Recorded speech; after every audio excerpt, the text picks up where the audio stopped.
Welcome back to LearnPianoLive.com. My name is Jamin, and as you can tell from the countdown clock, the lesson is about to get started. In case you're new with this, there's a few things I'd like to show you to help you throughout the lesson. These lessons are always guided and shaped by your questions, and if you're live with us today, there's a couple different ways you can do that. One is in the public live chat, and the other is the Ask Jamin a Question button, where you can ask me a question privately, and I won't share your identity in case you're afraid that your question is stupid. But it's not. If you're in the archives, though, then just open up the survey. At the end of that, there's a place where you can ask your question. I will say I frequently get questions from students in the archives watching a lesson from 6 months ago, and I have no idea what they're talking about. So please try to be as specific as possible.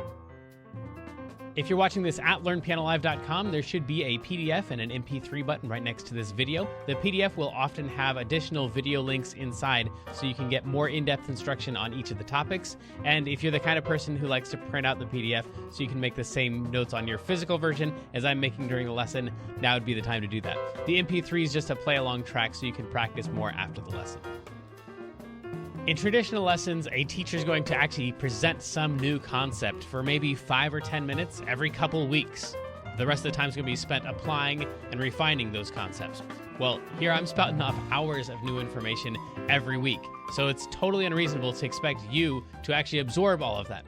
Instead, the goal of these live lessons is for you to find some little nugget of something that makes sense, but is a bit of a challenge, and for you to go practice it, because practice is where all the improvement's gonna happen. So don't feel bad if you have to leave the live lesson and you find that little thing that you're gonna practice. And of course, if I'm going too fast, you can always rewind the live lessons or replay in the archives as much as you want. If these live lessons start feeling random or meandering, it's because they are, on purpose. So if you're the kind of person who wants classical training with a step-by-step method, then you're going to want to check out Kloppel Academy on the website. It's included in your live lesson subscription, so you can do both or either. And the upper levels are seriously hard work, but it's going to take you all the way from ground zero, all the way up to being ready to enter any major music college as a piano major in classical or jazz.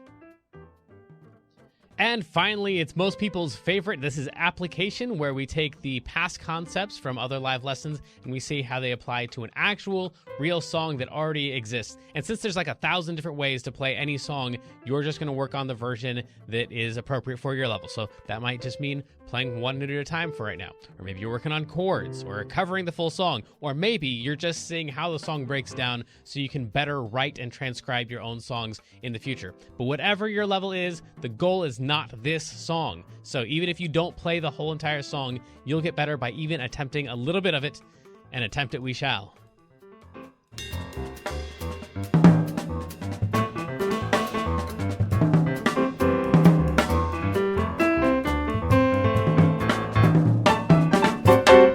Welcome back to LearnPianoLive.com. My name is Jamin, and I'm so glad to be here. And this is the incomparable Kendra. Guess what? So I am working still on my second draft of the story I'm trying to write. At 70,000 words or something. Yeah. Right now, I okay? think it's about 75,000 words-ish. Okay. Mm-hmm. But I just took like 10 minutes today and wrote down like everything I could think of that I needed to fix because I was starting to forget things. Oh. So now I'm looking at my list going, this is going to take a while. Yeah. But how do you make a list without reading it? How do you know what you need to fix? I have read it. Well, yeah, you wrote it. Yes. Well, yes, but I read through it before I started my second draft. And you didn't take notes while you were reading it? I did, but then I wrote them down weirdly. Like I wrote summaries instead of what I needed to fix. Oh, okay. And so I went back and did that again. Okay.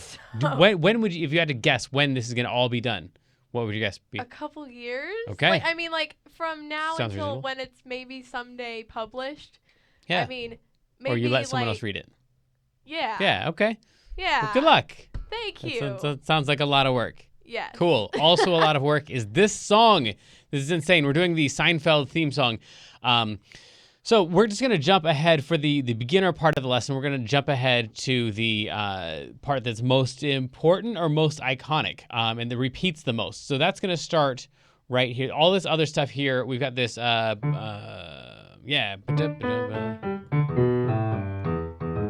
All that. So all the intro stuff, we're going to ignore that for right now. That's all of this. And we're going to jump straight to this part because I think this is the part that you want. This is the part that goes...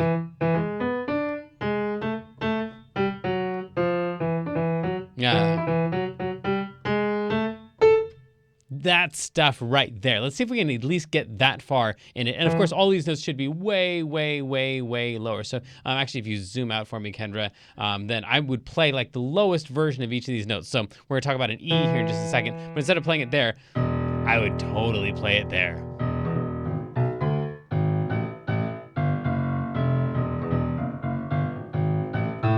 So that's what I would do, but I'm going to show you where those notes are up here in a more reasonable range so you can see what all the letters are. So the first thing we need is an E, and if you would zoom back in for me, I'd appreciate that.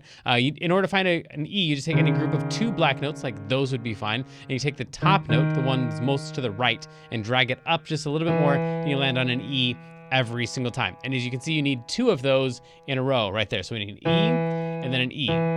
And then we need to jump up to a G, but not a G, a regular G. This one has like a little hashtag in it. This is a G sharp. So we're gonna play E, E, and then instead of G, the note that's a little bit higher than G, it's gonna be a black note, that one right there. So we're gonna play an E, E, G sharp, and then we're gonna skip up another 2 notes to get to this B right here. And this is probably the fingering I would recommend. If you're into that, you can do like...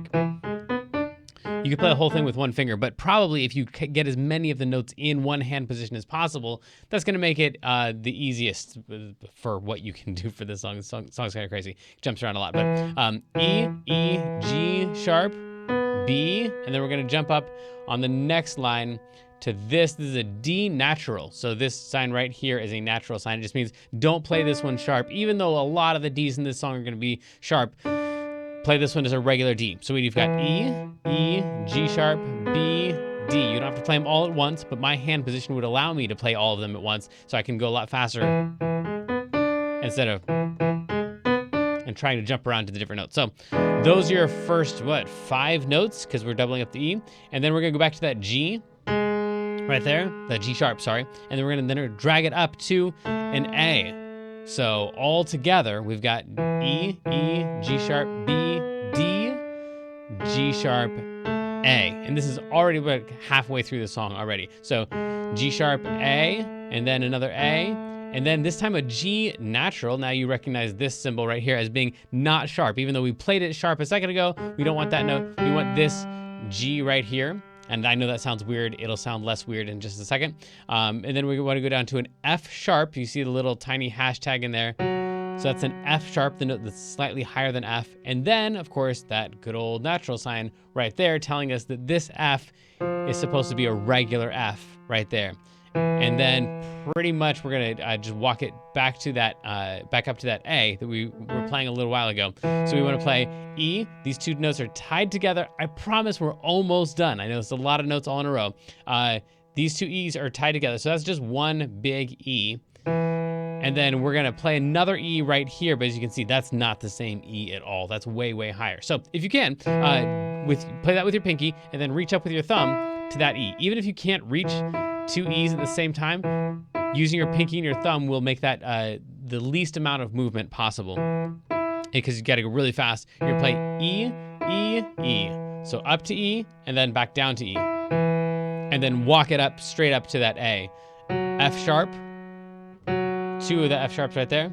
And then G natural, G sharp, A. And that's it. That's all of them. So if we play those all in order really slowly, starting at this point right here, ignoring the intro part that we'll do in the intermediate lesson, we'd play E, E, G sharp, B, D natural, G sharp, A, G natural, F sharp, F natural, E, E, E, F sharp, F sharp, G natural, G sharp, A. This definitely wins for the most weird notes in a row in a song that we've played yet.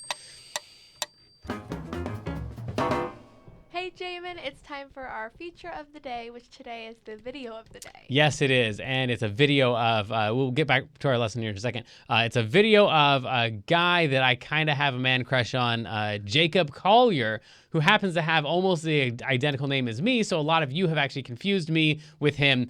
And I accept, because this man is amazing. He's like half my age and at least twice as good, probably 10 times as good as I am. And he's amazing. And a lot of you ask me about tuning because you can see that I'm playing like an actual acoustic piano here. And so you wonder about the tuning of my piano and the tuning of the tracks and other stuff too.